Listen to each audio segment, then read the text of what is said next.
안녕하십니까, 전은성입니다. 자, 수익형, 차익형 동시 가능한 빌라 투자 전략, 그리고 이 빌라가 왜 절세까지 가능한지 오늘 중간에 설명을 드릴 테니까 여러분들 끝까지 시청해 주시기 바랍니다.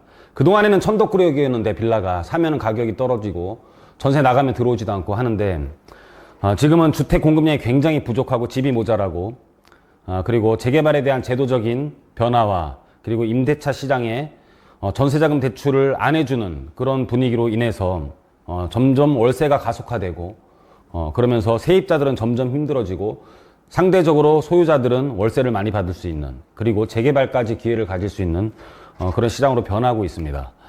빌라 월세는 가속화가 되고 있는데 빌라에 대한 전세 금액은 시장 가격으로 형성이 돼 있어요. 그런데 그 시장가에 대한 대출을 해주질 않습니다. 그리고 이 정상가를 세입자들은 믿기가 싫은 거예요. 그래서 월세로 전환해서 들어옵니다. 그렇다고 해서 전세 금액이 떨어진 상태에서 월세로 들어오는 게 아니라 단지 믿지 못하니까 그 금액을 믿지를 못하니까는 내가 두려우니까 그 시장 가격을 월세로 전환해서 들어와요. 그러니까는 이 갖고 있는 사람들은 굉장히 월세를 많이 받을 수가 있죠. 주거 비용을 보면 A라는 아파트가 됐건 B 아파트가 됐건 여기에 거주하는 비용은요, 월세를 사는 사람이 가장 높은 금액을 주고 거주를 하게 돼 있어요. 왜냐면은 이 전세 자체가 월세로 전환되는데 이 금액들, 월세로 낸 금액을 다 더하면은 소유자보다 훨씬 더 많은 보유세를 내게 되고요, 차임을 지불하면서 훨씬 더 많은 비용을 지불하게 됩니다. 월세가 주거 비용이 가장 높아요. 그러면은 뜻은 뭐냐면 소유자보다 훨씬 더 많은 금액을 주고 사는 거랑 마찬가지이기 때문에 갖고 있는 사람은 그만큼 이득을 볼 수 있다는 거예요. 전세는 가장 적은 주거 비용을 내는 거죠. 전세가 점점 사라지고 있잖아요. 전세는 보증금만 내놓고 매매 가격보다 훨씬 적은 금액을 내놓고서 아무 세금도 안 내면서 살고 있죠. 그러니까 주거 비용이 가장 적게 들어요. 자가는 뭐냐면은 월세보다 더 많은 비용을 내가 갖고 있는 거나 지불한 거나 마찬가지이면서 거기에 대해서 각종 세금도 내면서 내가 거주를 하는 거고, 월세는 각종 세금보다 훨씬 더 높은 금액을 지불하면서 거주를 하는 거죠. 그래서 자가를 갖고 있는 사람이 월세로 전환했을 때는 이득을 보게 되는 구조이고, 그리고 수익형 부동산으로서도 우리가 빌라 같은 경우를 생각을 할 수 있다는 것을 의미하는 겁니다. 그래서 사실은 월세로 사는 게 가장 높은 주거 비용을 지불하는 거기 때문에 어떠한 방법을 쓰더라도 이제는 빌라가 천덕꾸러기가 아니기 때문에 못 믿으면 그냥 사버리면 돼요. 사버리면. 빌라가 어느 정도 호재가 있고 이 주변 또는 그 지역의 움직임만 대충 파악을 하신다면, 추진위원회에 대한 움직임만 발생하는 것을 여러분들이 감지만 한다고 하더라도 빌라에 대해서 월세를 사는 것보다는 대출을 받아서 자가로 사는 게 훨씬 더 유리할 수가 있습니다. 그건 여러분들 선택 문제니까 다음에 또 한번 말씀드리기로 하고요.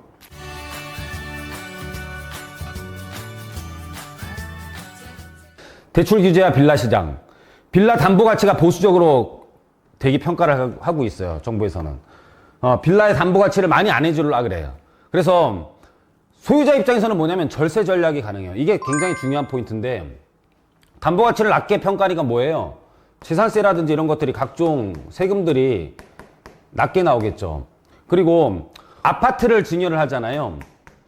아파트를 증여를 하면은 굉장히 중요한 포인트입니다. 아파트를 증여를 하면은 이거는 원래 시가 증여가 맞아요. KB 시세를 준용하기 때문에 거의 우리가 증여를 하더라도 한 90%, 매매가의 90%는 줘야 돼요. 근데 아파트는 되게 정형화가 돼 있잖아요. 아파트는 되게 정형화가 돼 있고, 빌라 같은 경우는 정형화가 돼 있지 않아요. 그래서 시가라는 거를 되게 알고 힘들기 때문에 기준 시가를 적용을 하는데, KB 시세 이런 게 나와 있고 그렇지가 않기 때문에 이 기준 시가를 어떤 걸로 적용을 하냐면, 실무에서는요 그냥 주택 공시 가격을 써요. 주택 공시 가격. 주택 공시 가격은 정부에서는 담보 가치를 굉장히 보수적으로 평가한 금액을 주택 공시 가격으로 쓰고 있기 때문에 증여를 할 때 주택 공시 가격으로 증여를 하고, 부담보 증여, 그래서 전세를 끼고 증여를 했을 경우에는 굉장히 절세를 할 수가 있습니다. 증여세 부분에 있어서. 그 대신 굉장히 낮은 금액으로 증여를 받는 거기 때문에 자녀분한테 만약에 증여를 하면은 나중에 팔 때 양도 차익이 많이 날 수가 있죠. 그래서 비과세 요건을 만들 수 있는 상태의 자녀라면은 이런 절세를 활용을 할 수가 있습니다. 이거는 다음에 또 한번 중요하게 다룰 문제니까 한번 말씀을 드리도록 할게요. 그래서 전세자금 수요 흡수를 못하고 월세 전환이 굉장히 가속화되고 있는 시장이다. 이렇게 보시면 될 것 같고요.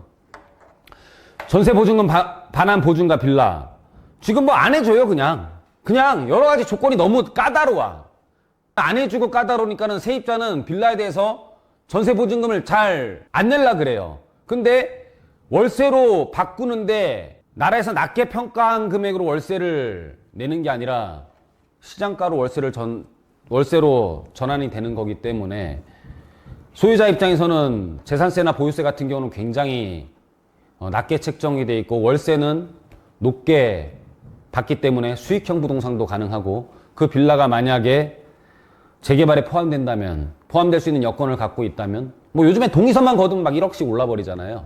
막 4억짜리가 6억 되는 거는 일도 아니에요, 요즘에. 그러면은 훨씬 더 높은 수익률을 거둘 수 있죠. 차익형과 수익형을 동시에 여러분들이 그렇게 욕심을 내던 차익형과 수익형을 동시에 할 수 있는 게 요즘에 빌라 시장의 흐름이라고 보시면 될 것 같습니다. 그래서 빌라의 이중 성격, 수익형과 차익형, 월세 수요가 꾸준하고 그래서 안정적인 임대 수익을 거둘 수가 있고요. 역세권을 끼고 있으면 굉장히 좋겠죠. 역세권도 인기 있는 역세권, 뭐 2호선, 9호선, 1호선 이런 것들 굉장히 좋겠죠. 자, 차익형 부동산, 재개발, 재건축 확정됐으면 이미 다 반영될 수 있어요. 지금 추진하고 있는 곳들을 노려야 됩니다. 그런 것들 여러분들 원하시면 저희 회사에 전화 주시면 저희 뭐 다 파악하고 있잖아요. 제가 막 오토바이 타고 엄청 돌아다니고 있기 때문에 웬만한 데 다 파악하고 있습니다. 저희 사무실에 전화 주시면 저희가 그런 지역들 추천해 드리도록 하겠습니다.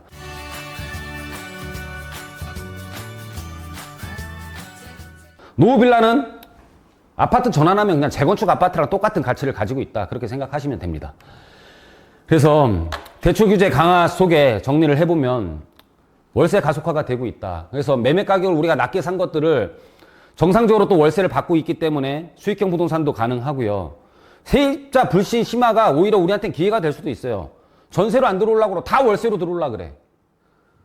뭐 우리는 그럼 수익형으로 언제든지 전환이 가능하고 그래서 수익형으로 안정적인 현금 흐름을 확보하고 그 동네 분위기가 재개발의 붐이 일어나고 있다라면 거기에 대한 프리미엄, 동의서만 걷어도 막 오른다.